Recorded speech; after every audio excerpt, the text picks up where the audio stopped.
We're going to give a shout out to our friend Benny Johnson. Benny got robbed in Oakland. It's funny because I laughed about it and people are like, that's mean, Tim. Don't laugh at Benny. Oh, come on. Benny's fine. He filmed the video. They got damage to their car. And it is ironic as it is the definition of irony. Okay.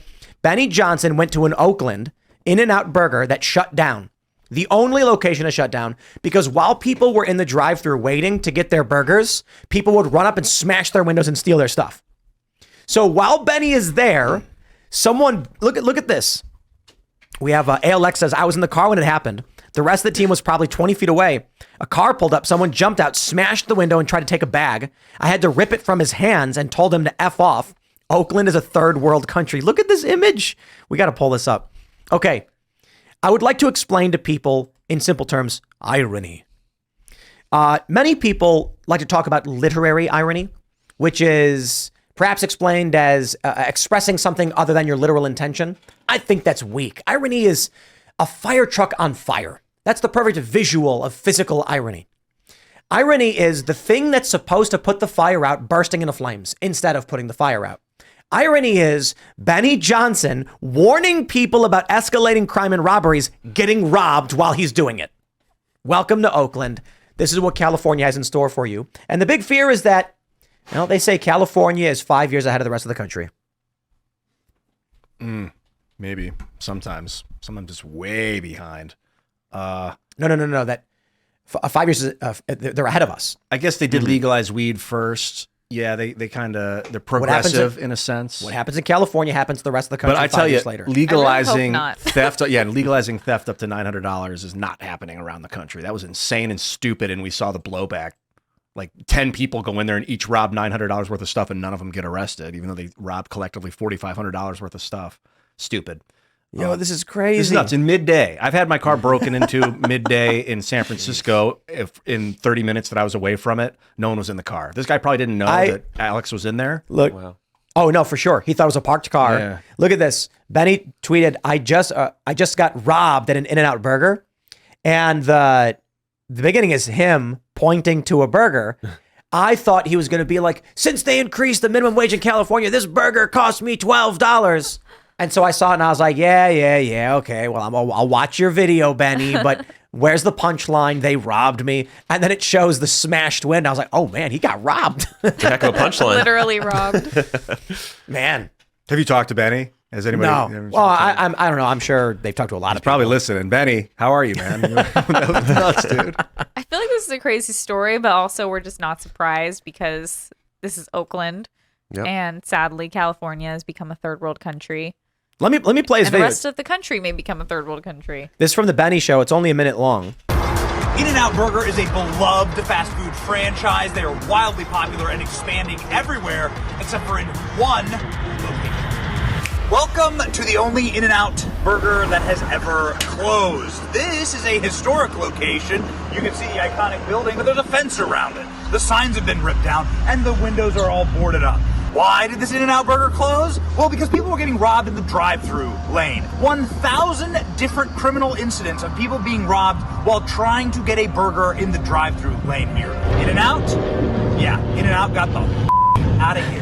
The reason that California has descended into a third world criminal hellhole is because of Democrat soft on crime policies that defund the police and that view the criminals as the victim and not the tax-paying citizen. Speaking of being a victim, we were literally robbed while we were filming this video. Middle of the afternoon, it's 2 o'clock in the afternoon, and a car gets smashed. Man, it's something the hell out of California.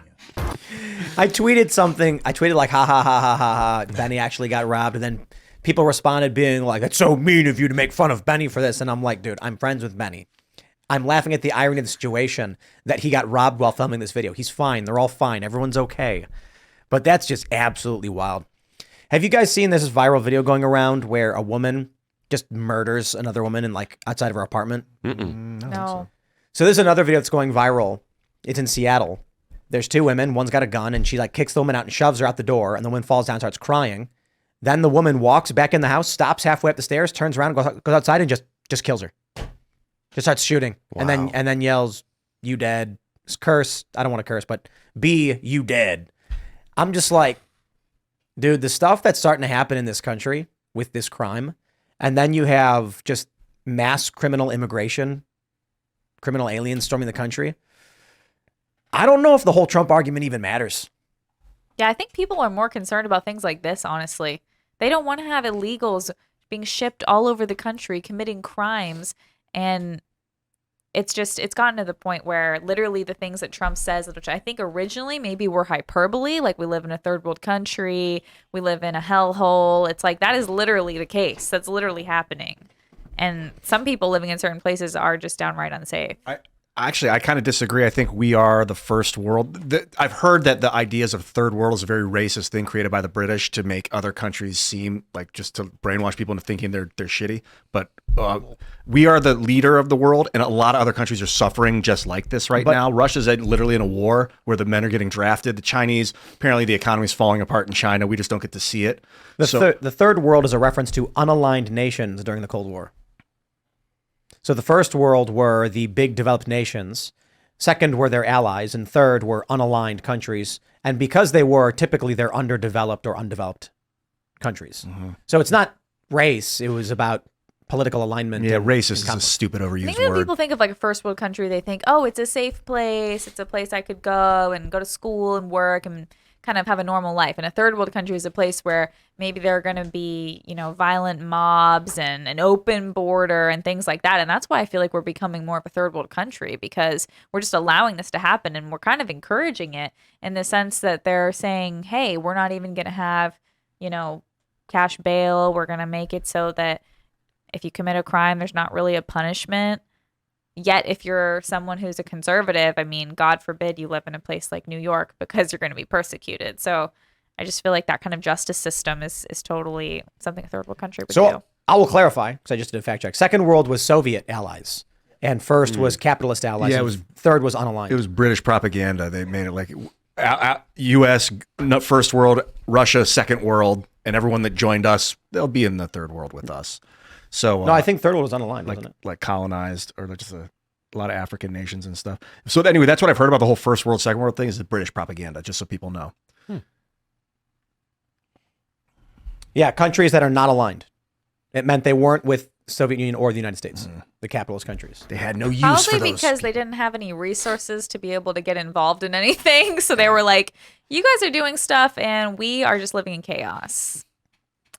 Yeah. Third world. This is, I think, what I'm getting out of it is weak leadership. And that is, I've heard that term throughout my life, and it was kind of like cliche, but literally Biden is like, oh, don't invade Haifa, Israel. You saw that video. Yeah, that's an Israeli city. Dude. He told Israel not to invade its own city. But he said the wrong word. I don't care about the words he said. It was that he was on the verge of dying. There's another, did you see the other one? He's like, he says something, they go, yeah! It was just, you just reposted it today. They start cheering. Yeah. Are you ready to... Oh, yeah. Are you ready to prioritize freedom over democracy? Because that's what we're doing. And they were like, yeah! Okay, yeah. That's what we're supposed to do in the United States. Freedom first. And then we build a democracy democratic republic out of the freedoms that we have. But freedom's implicit. Freedom is above all else.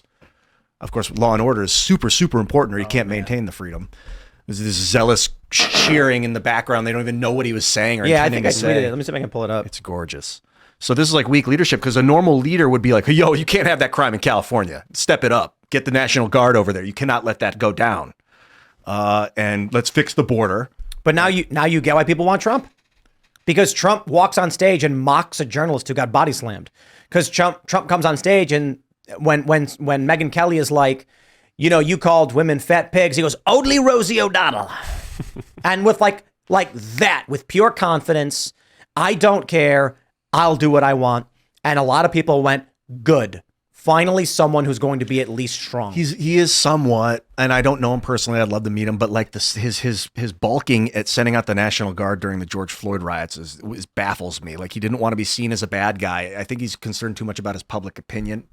Arguably, I mean, it's a tough job, and I don't like backseat driving this thing. I think hindsight, Trump would have done it. Hindsight being 2020. I think right now, if you ask Trump, do you now regret not deploying or invoking the Insurrection Act and sending out the troops? He'd probably say, yeah. Yeah, you step up, you put it out early, you put out the fire right away. Because he lost anyway. There's no destructive riots. You got to get on it early, though. The same thing with the border. When you let them come in, and then more people will come, and you'll have an even bigger flood of people. So you've got to stomp it out quickly. You got to set up border defenses and prevent it right away.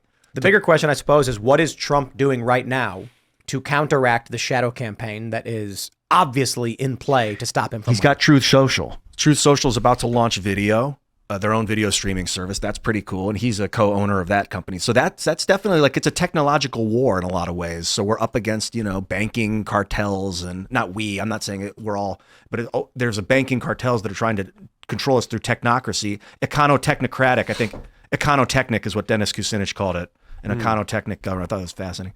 And so I like Truth Social.